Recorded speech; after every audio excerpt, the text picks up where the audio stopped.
What happens when a 5-year-old prince's innocent gesture forces one of the world's most disciplined soldiers to choose between duty and humanity? In a split second that would be captured by cameras worldwide and spark debates in royal circles for months to come, Sergeant James Mitchell made a decision that would redefine what it means to serve the crown. This is the untold story of how young Prince Louis's secret signal broke centuries of royal protocol and revealed the heart behind the uniform. The morning started like any other state occasion. The sun cast long shadows across the courtyard of Buckingham Palace as hundreds of guests gathered for the annual Trooping the Color ceremony. Television crews positioned their equipment with military precision, knowing that millions of viewers around the world would be watching every moment of this grand display of British pageantry. Royal guards stood at attention in their iconic red tunics and bearskin hats, their faces hidden beneath the shadow of their headgear, trained to remain motionless regardless of weather, distraction, or discomfort. But no amount of training could have prepared Sergeant Mitchell for what Prince Louis would do that day, or how his own response would capture the imagination of people everywhere who believe that sometimes the most important rules are the unwritten ones about kindness and human connection.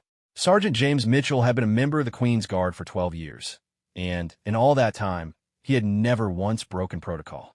His record was spotless, his dedication unwavering, and his ability to remain perfectly still during ceremonies was legendary among his fellow guards. On this particular Saturday morning in June, as he adjusted his red tunic and checked his rifle one final time, Mitchell had no idea that his reputation for following rules would be tested in the most unexpected way possible. The Trooping the Color ceremony was always a grand affair, but this year felt different. There was an electricity in the air, partly due to the recent royal wedding and the growing popularity of the younger members of the royal family. Prince William and Catherine had arrived with their 3 children, and the cameras were particularly focused on 5-year-old Prince Louis, who had become something of a media darling due to his animated expressions and spontaneous reactions during public events. Mitchell took his position along the parade route with mechanical precision. His bearskin hat sat perfectly straight, his rifle held at exactly the correct angle, and his feet positioned according to regulations that had been refined over centuries. Around him, tourists and royal watchers pressed against the barriers, their cameras and phones ready to capture every moment of the pageantry that was about to unfold. The morning air was crisp but not cold, and sunlight filtered through the London clouds in a way that photographers would later describe as perfect. The smell of horse leather and metal polish filled the air as the mounted guards prepared for their procession. In the distance, Mitchell could hear the sound of military bands tuning their instruments, the clip-clop of horses on cobblestones, and the excited chatter of thousands of spectators who had come to witness this display of British tradition. As a member of the Grenadier Guards, Mitchell understood the weight of history that rested on his shoulders. The uniform he wore was essentially unchanged from the one worn by guards who had protected monarchs for generations. The protocols he followed had been written in blood and sacrifice, developed through centuries of service to the crown. Every movement, every stance, every moment of stillness was prescribed by regulations that left no room for personal interpretation or deviation. Mitchell's own journey to this position had been marked by dedication and sacrifice. Born in a small town in Yorkshire, he had always dreamed of military service. His grandfather had served in World War II, and stories of duty and honor had filled his childhood. When the opportunity came to join the prestigious Guards Regiment, he had seized it with both hands, knowing that it would mean years of rigorous training and a life governed by discipline most people could never imagine. The training to become a Queen's Guard was notoriously difficult. Physical fitness was just the beginning. Recruits had to learn to stand perfectly still for hours at a time, regardless of weather conditions, tourist behavior, or unexpected events. They were taught to ignore everything except direct threats to the royal family or specific commands from superior officers. Mitchell had excelled in this training, developing an almost supernatural ability to remain motionless while staying completely alert to his surroundings. Over the years, Mitchell had stood guard through rainstorms that soaked him to the bone, blazing summer days that made his heavy uniform feel like a furnace, and winter mornings so cold that his breath formed clouds in the air. He had maintained his composure while tourists tried every trick imaginable to make him react, from silly faces and jokes to more inappropriate behavior. Children had tugged at his uniform, Adults had posed for selfies inches from his face, and more than once, someone had deliberately tried to startle him. Through it all, Mitchell had remained as still as a statue, his eyes focused straight ahead, his expression hidden beneath the shadow of his bearskin hat. The psychological training was perhaps even more challenging than the physical demands. Guards were taught to think of themselves as living symbols of British stability and tradition rather than individual people. Personal feelings, reactions, and impulses had to be completely suppressed during duty hours. Mitchell had learned to enter an almost meditative state while on guard duty, aware of everything happening around him, but emotionally disconnected from it all. This mental discipline had served him well throughout his career.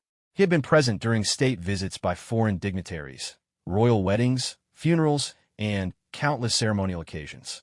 He had stood guard during political protests, national celebrations, and times of crisis. Through each event, he had maintained the same unwavering composure that had made the Queen's Guard famous around the world. As the ceremony preparations continued around him, Mitchell ran through his mental checklist one more time. His uniform was immaculate, every button polished to a mirror shine. His rifle was clean and properly positioned. His stance was textbook perfect, weight evenly distributed, shoulders square, eyes focused on the middle distance. He had eaten a light breakfast and hydrated properly, knowing that he would be standing in position for several hours without a break. The crowd was growing larger and more excited as the official start time approached. Mitchell could hear fragments of conversation from the spectators nearest to his position. Families were pointing out the different uniforms and explaining the ceremony to their children. Tour guides were sharing historical facts about the guards and the royal family. Camera crews were making final adjustments to their equipment, knowing that images from this event would be broadcast around the world. In the distance, Mitchell could see other guards taking their positions along the ceremonial route. Each man was perfectly positioned, creating a human corridor through which the royal procession would pass. The sight always filled him with quiet pride. Dozens of soldiers moving with synchronized precision, each one a crucial part of a larger whole that represented centuries of British military tradition. The sound of approaching horses grew louder as the ceremonial procession began to form up. Mitchell allowed himself a moment to appreciate the magnificence of it all. The perfectly groomed horses, the gleaming ceremonial weapons, the brilliant colors of the various regimental uniforms. This was British pageantry at its finest, a display of tradition and discipline that few other countries could match. As the first elements of the procession came into view, Mitchell settled into his guard stance with practiced ease. His breathing became deep and regular. His mind entered the focused state that had been drilled into him through years of training. He was ready for anything, except for what was about to happen when a 5-year-old prince decided to test the limits of royal protocol with a gesture that would change everything. The morning sun climbed higher in the sky, casting new shadows across the courtyard. Somewhere in the crowd, Prince Louis was preparing for his moment in the spotlight, though neither he nor Sergeant Mitchell knew that their paths were about to cross in a way that would capture the world's attention and force everyone watching to reconsider what it truly means to serve with honor.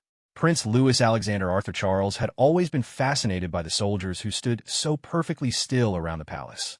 At 5 years old, he possessed the natural curiosity of any child, but his questions about the world around him often centered on things that most children never encountered. While other kids his age might wonder about cartoon characters or playground equipment, Louis was intrigued by men in tall furry hats who never seemed to blink or move, no matter what happened around them. On the morning of the Trooping the Colors ceremony, Louis woke up in his room at Kensington Palace with the same excitement that filled him before any big family event.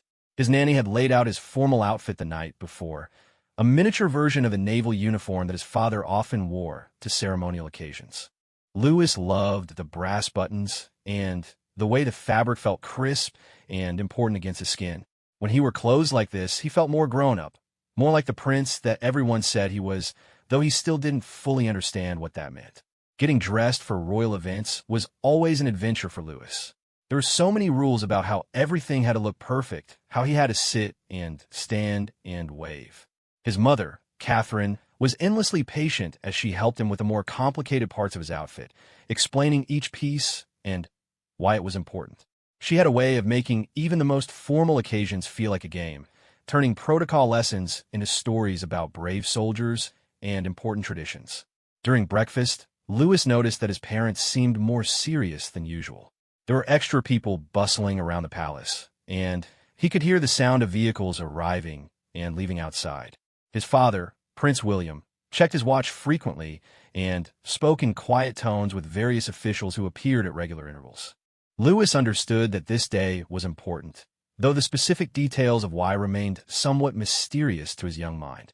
The drive to Buckingham Palace was filled with sights that never failed to capture Lewis's imagination. London from inside a royal car was different from the London he saw during normal outings. The streets were lined with people waving flags and holding cameras. Police officers directed traffic with practiced efficiency, and motorcycle escorts cleared the way with a precision that seemed almost choreographed. Lewis pressed his face to the window, watching the crowds and wondering what it would be like to be one of those people standing behind the barriers, waiting to catch a glimpse of the royal family. When they arrived at Buckingham Palace, Lewis was immediately struck by how many soldiers were present. Everywhere he looked, men in red uniforms and tall black hats stood perfectly still, like toy soldiers that had been arranged by some giant hand.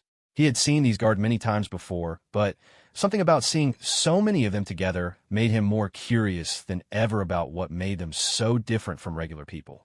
Catherine noticed her son's fascination with the guards and decided to use it as a teaching moment. She knelt down to Lewis's eye level and pointed toward the nearest soldier, who happened to be Sergeant Mitchell. She explained in simple terms how these men had trained for years to protect the royal family, how they stood perfectly still no matter what happened around them, and how important their job was to the safety and tradition of the monarchy. Lewis listened carefully to his mother's explanation, but his 5-year-old mind was working on a different level. He wasn't thinking about tradition or duty or centuries of protocol. Instead, he was wondering what it felt like to stand so perfectly still for so long. Did their feet hurt? Did they get tired? Were they hot under those big furry hats? Most importantly, were they sad because they couldn't play or move around like normal people? As the family moved through the pre-ceremony activities, Lewis kept stealing glances at the guards. He noticed small details that adults might miss. The way one guard's hand gripped his rifle just a little tighter when the wind picked up, or how another guard's eyes tracked movement in the crowd, even though his head never moved.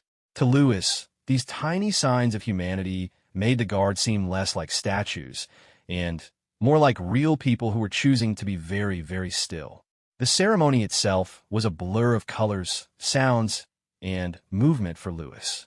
Military bands played stirring marches that seemed to make the very air vibrate with importance. Horses pranced and snorted, their ceremonial gear jingling with each step. Officers in elaborate uniforms barked commands with voices that carried across the courtyard. Through it all, the guards remained motionless, creating islands of stillness in a sea of controlled chaos. Lewis found himself positioned with his family on a balcony that provided an excellent view of the proceedings. From this elevated position, he could see the entire ceremonial area spread out below him like a living map. The guards formed precise lines and angles that reminded him of the toy soldiers in his playroom, except these soldiers were real and much, much bigger.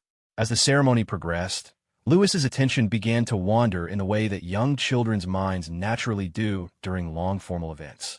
He had been taught to wave at appropriate moments and to maintain proper posture, but his eyes kept returning to the guards positioned around the courtyard. There was something almost magical about their ability to remain so perfectly still, and Lewis found himself wondering if they were under some kind of spell. It was during one of these moments of wandering attention that Lewis noticed something different about one particular guard. Sergeant Mitchell was positioned at a spot where he was clearly visible from the royal balcony, and something about his stance or his position caught the young prince's eye. Perhaps it was the way the sunlight hit his uniform, or maybe it was simply random chance, but Lewis found himself focusing intently on this one soldier among the many. As Lewis watched, he began to notice subtle signs that the guard was a real person beneath all that formal stillness. The soldier's chest rose and fell with each breath, so slightly that you had to watch carefully to notice it. Occasionally, his eyes would shift just a fraction to scan the crowd, though his head never moved. These tiny human movements fascinated Lewis, who was beginning to understand that being perfectly still was actually very hard work. The longer Lewis watched Sergeant Mitchell, the more he began to feel something like sympathy for the soldier situation. Here was a person who had to stand perfectly still while everyone else got to move around and enjoy the ceremony. Lewis, with the straightforward thinking of a 5-year-old, began to feel that this seemed rather unfair. Shouldn't the guard get to enjoy the music and the horses and the colorful uniforms too?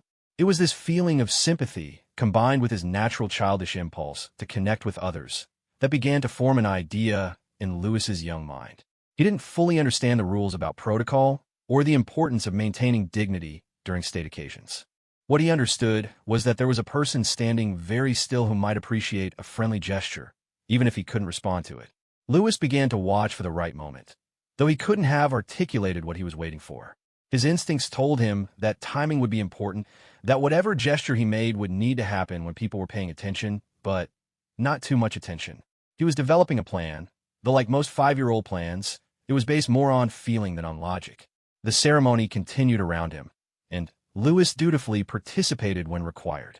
He waved at the crowds, stood at attention during the national anthem, and maintained the proper royal composure that had been carefully taught to him. But underneath his formal behavior, his mind was working on something entirely different, a secret signal that would bridge the gap between royal protocol and human kindness, though he had no way of knowing that his simple gesture would soon become the subject of international discussion and debate. The ceremony had reached its peak intensity when the moment arrived that would change everything. Military bands were playing with thunderous precision, their brass instruments catching the afternoon sunlight as they moved in perfect formation across the palace courtyard. The crowd's energy was palpable, thousands of voices joining together in appreciation for the spectacle unfolding before them. Television cameras captured every angle of the pageantry, broadcasting the images to millions of viewers around the world who had tuned in to witness this quintessential display of British tradition. Sergeant Mitchell maintained his position with the same unwavering discipline he had demonstrated throughout his career. Despite the sensory overload surrounding him, the music, the movement, the excited chatter of spectators, he remained focused on his duty. His training had prepared him for exactly this type of environment, where distractions were constant and the temptation to break protocol might be strongest. His eyes continued their practice scan of the crowd, alert for any potential security concerns while maintaining the appearance of complete stillness. From his elevated position on the balcony, Prince Louis had been watching Mitchell with growing intensity. The young prince had observed the guard's subtle breathing, the almost imperceptible movements of his eyes, and the incredible self-control required to maintain such perfect posture for so long.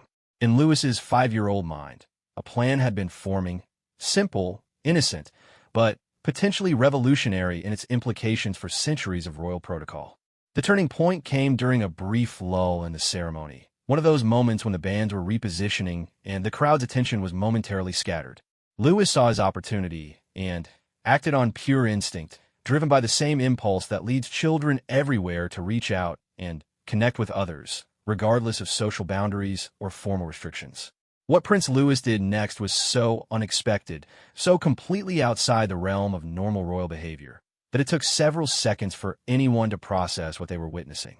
The young prince, standing prominently on the balcony where he was visible to both the crowd and the guards below, began to make a series of hand gestures directed specifically at Sergeant Mitchell.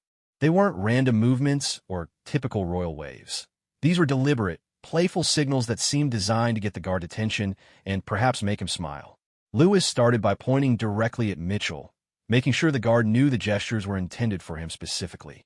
Then, with the uninhibited creativity that only children possess, he began a sequence of movements that included waving, mock saluting, making funny faces, and even attempting what appeared to be sign language, though it was clearly improvised. The young prince's face was lit up with mischief and genuine joy as he continued his silent communication attempt, completely unaware of the protocol earthquakes he was creating. The crowd's reaction was immediate and telling. Those spectators who noticed Louis's behavior began pointing and smiling, clearly charmed by the spontaneous display of childish enthusiasm. Parents lifted their own children higher to get a better view, and many people began taking photos and videos with their phones. Social media posts started appearing within minutes, as people shared images and videos of the young prince's animated gestures with captions like Prince Louis trying to make friends with the guards, and this is why we love the royal family. But the most significant reaction was still to come, and it was happening in the mind and heart of Sergeant Mitchell himself. The veteran guard had noticed the prince's gestures immediately. His training made him aware of any unusual movement in his field of vision, especially from members of the royal family. For a moment, Mitchell found himself in completely uncharted territory. His extensive training had covered virtually every possible scenario a guard might encounter, but nothing had prepared him for a situation where a member of the royal family was actively trying to engage him in playful interaction during a formal ceremony. Mitchell's first instinct was to maintain protocol at all costs. Every fiber of his military training screamed at him to ignore the prince's gestures and continue standing at attention. He had been taught that his role was to be invisible, to provide security and ceremonial presence without ever becoming part of the story himself. Breaking this fundamental rule would be a career-ending mistake that could bring shame not only to himself, but to his entire regiment. Yet as Louis continued his enthusiastic attempts to connect, something deeper began to stir in Mitchell's consciousness. Looking at the young prince's joyful face and innocent gestures, the sergeant found himself remembering why he had chosen military service in the first place. It wasn't just about following rules or maintaining traditions. It was about serving and protecting people, especially the most vulnerable members of society. And what could be more vulnerable than a 5-year-old child trying to make a human connection with someone he saw as friendly? The internal struggle that Mitchell experienced in those crucial seconds was intense and complex. On one side was his professional identity, built over 12 years of faithful service and countless hours of training. This identity demanded absolute adherence to protocol, regardless of personal feelings or unusual circumstances. On the other side was his human identity, his natural instinct to respond to a child's innocent attempt at friendship with warmth and kindness. As Louis continued his gestures, becoming more animated and creative with each passing second, Mitchell realized that everyone was watching. The crowd had noticed the interaction. Cameras were undoubtedly focused on the scene, and his fellow guards were certainly aware of what was happening, even if they couldn't turn their heads to look directly. Any response he made would be witnessed by thousands of people and potentially broadcast around the world. The weight of this realization should have made Mitchell's choice easier. Surely the wise course was to maintain protocol and avoid any action that might generate controversy or criticism. But instead, something unexpected happened. As he watched Prince Louis's increasingly desperate attempts to get his attention, Mitchell began to see the situation from a completely different perspective. This wasn't just about rules or traditions or military discipline. This was about a moment of genuine human connection between a child and an adult happening in front of the entire world. Louis wasn't trying to mock the guards or test their discipline. He was simply being a 5-year-old boy who saw someone interesting and wanted to say hello in the only way he could. The decision, when it came, happened almost without conscious thought. Years later, Mitchell would struggle to explain exactly what made him choose as he did, but in that moment, it felt like the most natural thing in the world. Instead of maintaining his rigid stance and ignoring the prince's gestures, Sergeant Mitchell did something that would be talked about for years to come. With a movement so slight that many people missed it initially, Mitchell shifted his eyes to make direct contact with Prince Louis. It was a small gesture, barely perceptible to most observers, but to the young prince who had been working so hard to get his attention, it was everything. Louis's face lit up with absolute delight as he realized that his signal had been received and acknowledged. But Mitchell wasn't finished. In a moment that would be replayed countless times on news programs around the world, the sergeant took the unprecedented step of breaking his rigid posture just enough to give Prince Louis the smallest possible nod. A tiny acknowledgement that yes, he saw him, yes, he appreciated the gesture, and yes, despite all the rules and protocols and centuries of tradition, there was still room for a moment of human kindness between a soldier and a child. The crowd's reaction was immediate and overwhelming. Those who witnessed the exchange began applauding, clearly moved by the brief moment of connection between the guard and the young prince. Camera operators zoomed in on both Louis and Mitchell, capturing the joy on the prince's face and the barely visible smile that had appeared beneath the shadow of the sergeant's bearskin hat. In that instant, Sergeant James Mitchell made a choice that would define his legacy and change how people around the world thought about the balance between duty and humanity. He had broken protocol, yes, but he had also demonstrated that sometimes the most important rules are the unwritten ones about treating others with kindness and respect. The aftermath of Sergeant Mitchell's decision to acknowledge Prince Louis's gestures unfolded with a speed and intensity that no one could have anticipated. Within minutes of the exchange, photographs and videos of the moment began circulating on social media platforms around the world. The images captured not just the interaction itself, but the pure joy on Prince Louis's face and the barely visible but unmistakable humanity that Mitchell had allowed to show through his professional composure. The first social media posts appeared almost immediately, shared by spectators who had witnessed the exchange firsthand. These initial posts were accompanied by captions expressing delight and admiration for both the playful young prince and the guard who had chosen to respond to his gestures. The hashtag Royal Guard Breaks Protocol began trending within the first hour, but rather than being used critically, it was overwhelmingly employed to celebrate what many saw as a beautiful moment of human connection. Television news networks picked up the story with remarkable speed. The ceremony was already being broadcast live around the world, and alert producers quickly realized they had captured something special. News anchors began discussing the incident even before the official ceremony had concluded, with many expressing admiration for Mitchell's decision to prioritize human kindness over rigid protocol adherence.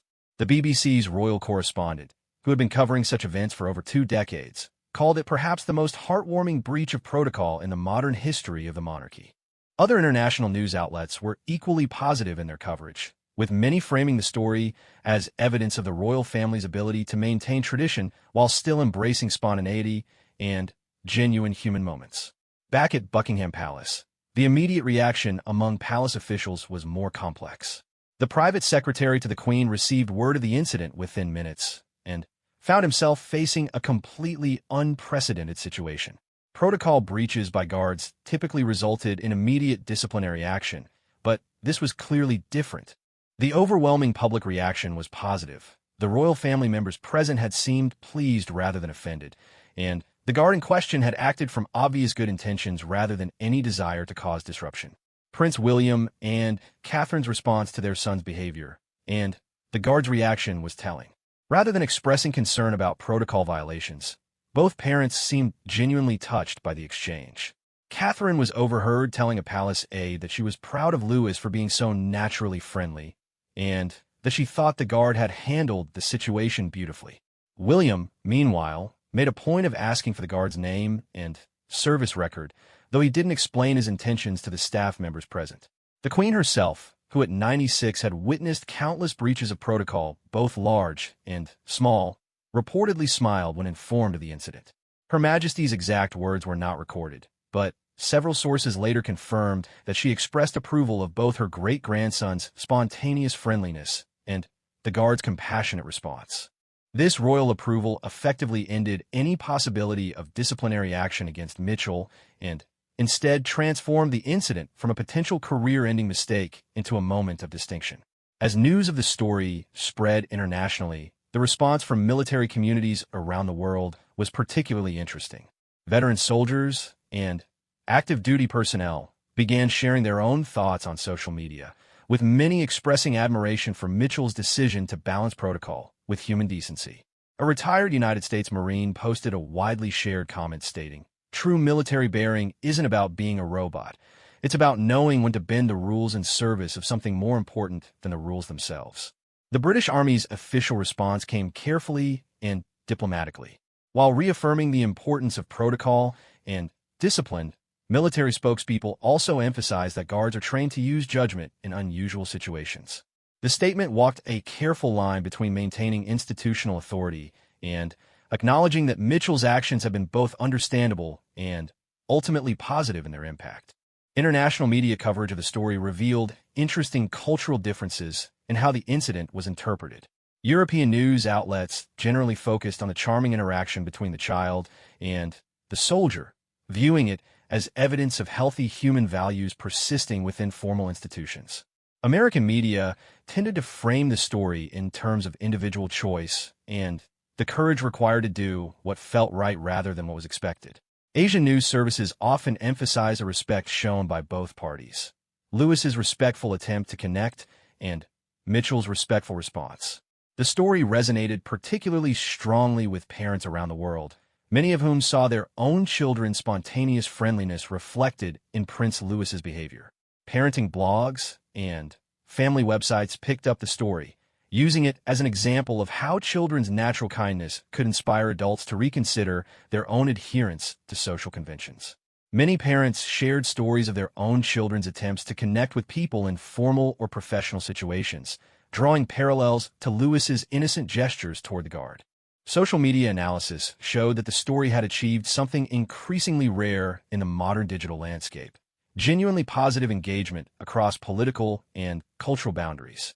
The incident seemed to transcend typical divisions, appealing to conservatives who appreciated the military discipline and respect for tradition, while also resonating with progressives who valued the human connection and emotional intelligence demonstrated by both participants.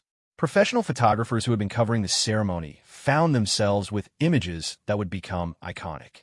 The photograph that received the most attention showed Prince Louis mid-gesture, his face bright with enthusiasm, while in the background, Sergeant Mitchell could be seen making his subtle acknowledgement. The composition captured both the innocence of childhood and the dignity of military service, creating an image that seemed to embody the best qualities of both. Mental health professionals also weighed in on the story, with many child psychologists praising Prince Lewis's natural social instincts and Mitchell's emotionally intelligent response. Dr. Sarah Henderson, a specialist in child development at Cambridge University, published an op-ed noting that this interaction demonstrates the importance of allowing children to follow their instincts toward connection and the value of adults responding to those overtures with appropriate warmth rather than rigid adherence to social barriers. The incident sparked broader discussions about the role of protocol in modern institutions. Editorial writers and social commentators began using the story as a launching point for examinations of when rules should be followed absolutely and when they should be adapted to serve human needs. The general consensus seemed to be that Mitchell had demonstrated exactly the kind of judgment that institutions should want from their personnel: the ability to uphold important values while remaining responsive to extraordinary circumstances. Religious leaders also found meaning in the story, with several prominent figures noting the biblical injunction to suffer the little children to come unto me and drawing parallels between Prince Lewis's innocent approach and the kind of open-hearted connection that many faiths encourage. The Archbishop of Canterbury made a brief public statement praising both the prince's natural warmth and the guard's compassionate wisdom. As the day progressed and the story continued to spread, it became clear that this brief moment of protocol breaking had captured something that people around the world were hungry for: evidence that humanity and kindness could still triumph over rigid systems and formal barriers. The incident offered hope that institutions could evolve and adapt while still maintaining their essential dignity and purpose. The long-term implications of Mitchell's decision were already beginning to emerge. Military training programs would likely need to address similar scenarios in their curricula. Palace protocol officers would need to develop guidelines for handling spontaneous interactions between young royals and ceremonial personnel. Most importantly, the incident had demonstrated that sometimes the most meaningful acts of service involve knowing when to put human connection ahead of institutional expectations. In the weeks and months that followed that transformative moment at Trooping the Color, the ripple effects of Prince Lewis's secret signal and Sergeant Mitchell's compassionate response continued to spread in ways that neither participant could have imagined. What had begun as a simple interaction between a curious child and a disciplined soldier evolved into a cultural touchstone that would influence military protocol, royal procedures, and public expectations about the balance between tradition and humanity. The immediate consequence for Sergeant Mitchell was perhaps the most surprising aspect of the entire story. Rather than facing disciplinary action or career setbacks, he found himself elevated within the military hierarchy in ways that had nothing to do with traditional advancement metrics. Senior officers who had initially worried about the precedent set by his protocol breach gradually came to understand that Mitchell had demonstrated exactly the kind of judgment and humanity that modern military leadership required. 3 months after the ceremony, Mitchell was selected for a special assignment that would never have come his way under normal circumstances. He was chosen to serve as a liaison between the military and various children's charities patronized by the royal family, a role that capitalized on his newfound reputation for connecting with young people while maintaining military bearing. This position allowed him to travel throughout the United Kingdom, visiting schools and youth organizations where his story had become legendary among children who saw him as proof that even the most formal adults could be kind and understanding. The transformation in Mitchell's public profile was remarkable. A man who had spent 12 years deliberately avoiding individual recognition found himself featured in magazine articles, invited to speak at military academies, and consulted by protocol experts from around the world. Yet perhaps the most meaningful recognition came from an unexpected source. Prince Louis himself, who had apparently asked his parents repeatedly about his guard friend and had drawn several pictures that unmistakably depicted Mitchell in his distinctive uniform. The royal family's response to the incident had evolved in equally unexpected ways. Prince William, after reviewing Mitchell's service record and consulting with military advisors, made an unusual personal intervention. Rather than allowing the incident to be handled through normal channels, William requested a private meeting with Mitchell to express his family's gratitude for the guard's compassionate response to his son's overture. This meeting, while kept confidential at the time, would later be revealed as the beginning of a broader initiative to humanize royal military interactions. Catherine, the Princess of Wales, found herself using the incident as a teaching tool with all three of her children. She emphasized how Louis's natural friendliness had created a positive moment that brought joy to many people, but also stressed the importance of understanding when such gestures were appropriate and when they might cause problems for others. The incident became part of the children's ongoing education about their public roles and the responsibility that came with their privileged positions. Prince Louis himself, while too young to fully comprehend the global impact of his actions, clearly understood that something special had happened. In subsequent public appearances, he could often be seen looking for guards and other uniformed personnel, though his parents had taught him more subtle ways to acknowledge them. His natural warmth remained unchanged, but it was now channeled through more traditional royal gestures like appropriate waves and smiles. The institutional changes triggered by the incident were perhaps even more significant than the personal consequences. The Household Division, which oversees the Guards regiments, initiated a comprehensive review of protocols governing interactions with the royal family during ceremonial occasions. While maintaining the essential dignity and security focus of traditional procedures, the new guidelines acknowledged that human moments could sometimes trump rigid adherence to established practices. This review process involved extensive consultation with child psychologists, protocol experts from other monarchies, and veteran guardsmen who had served for decades. The resulting modifications were subtle but meaningful, providing guards with clearer guidance about when minor protocol adjustments might be appropriate and how to handle unexpected interactions with young royals in ways that preserve both security and humanity. International military institutions took notice of these changes, with several countries adapting their own ceremonial protocols to allow for greater flexibility in similar situations. The incident had demonstrated that rigid adherence to procedure wasn't always the highest form of service, and that military personnel who could think creatively while maintaining core values were more valuable than those who simply followed orders without consideration for context. The media coverage of the incident's aftermath revealed interesting changes in public expectations about military and royal behavior. Opinion polls showed that a significant majority of British citizens wanted to see more moments of spontaneous humanity in formal ceremonies, though they still valued the traditional dignity of such occasions. This balance between accessibility and formality became a recurring theme in discussions about the future of the monarchy. Educational institutions around the world began incorporating the story into their curricula as an example of ethical decision-making under pressure. Business schools used Mitchell's choice as a case study in leadership situations where established procedures might conflict with human values. Military academies added discussions of the incident to their courses on judgment and discretionary authority. The photograph of the moment had become one of the most iconic images of the royal family in recent years, often compared to famous historical moments that capture the intersection of personal humanity and public duty. Art critics noted how the image balanced formal elements like Mitchell's perfect posture and ceremonial setting with emotional elements like Lewis's animated expression and the barely visible but unmistakable warmth in the guard's response.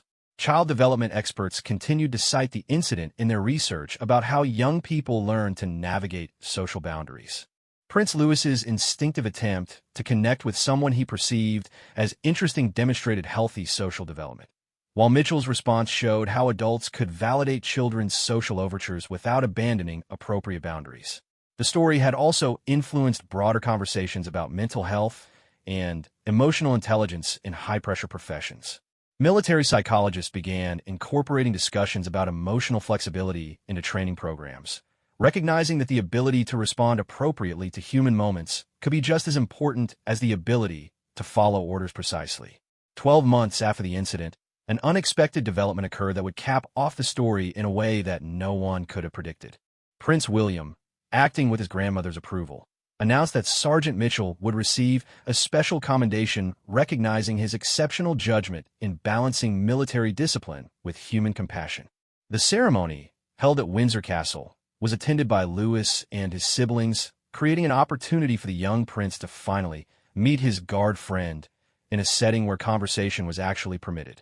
During that meeting, Lewis presented Mitchell with one of his drawings, a picture that showed a tall figure in a red coat and black hat standing next to a much smaller figure with a crown.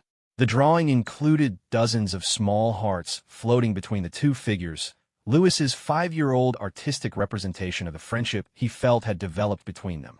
Mitchell, who had maintained his composure through years of ceremonial duties and months of international attention, was visibly moved by the child's simple gesture of affection. The legacy of that brief moment at Trooping the Color extended far beyond the individuals directly involved. It had demonstrated that tradition and innovation could coexist, that protocols could evolve without losing their essential purpose, and that sometimes the most profound acts of service involved recognizing when human connection mattered more than institutional expectations. In an era when many people felt that institutions had become too rigid and disconnected from human needs, the story of Prince Louis and Sergeant Mitchell offered hope that change was possible. It showed that individuals within formal systems could still make choices based on compassion and common sense, and that such choices could be celebrated rather than punished when they served larger values of kindness and understanding.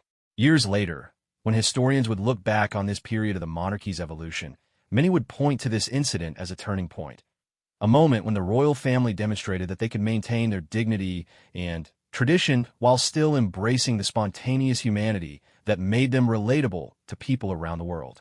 The secret signal that Prince Louis had sent that day had indeed been received, not just by one guard, but by millions of people who were reminded that the most important connections happen when we choose to see each other as human beings first, regardless of the roles we're asked to play.